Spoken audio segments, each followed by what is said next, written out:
How y'all doing? This Robert Bonham here, Preacherman R&B, and this is another episode of Ritual TV 91. This time I'm reviewing Teen Wolf Season 2, Episode 4. What happens on this week's episode is Scott and Styles is trying to find this bestiary. It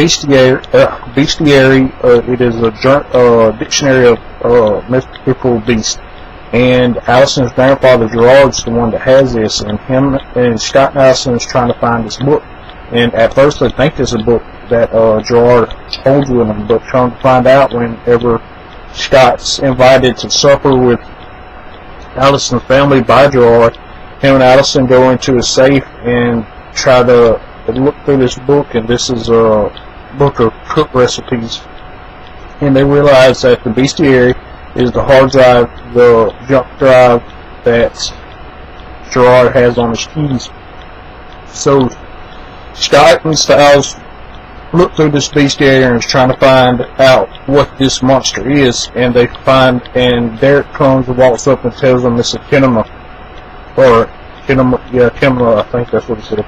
It is a shapeshifter that is an abomination. It doesn't know what it is. It's confused. It doesn't know who he is, him or her is, and you don't know what him or her is.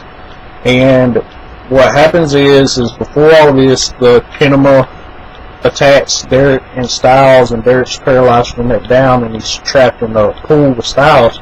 And Styles is getting tired, and he tries to go reach for something that way he can stay afloat. And Scott gets there just in time, pulls them out of the pool, and fights the Kinema or Enema or whatever it is. I can't remember the name of it.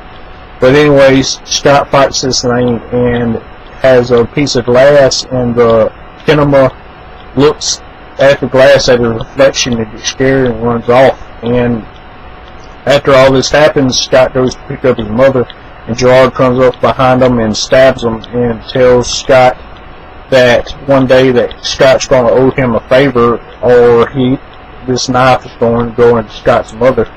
And Gerard knows that Scott's a beta werewolf now. And what happens is, at the end of the episode, Scott's trying to get Derek to work together, that way they can get rid of this monster. And Derek says once he finds this thing, he's going to kill him. And other than that, that's all that really happened, besides Lydia going to the guidance counselor to try to figure out what's going on with her. That's all that really happened. My question for y'all is, now that Gerard knows Scott is a werewolf, what's going to happen next? As always, Preacherman R&B signing out, guys. Jesus is awesome. This has been the episode of Ritual TV 91. See y'all next time.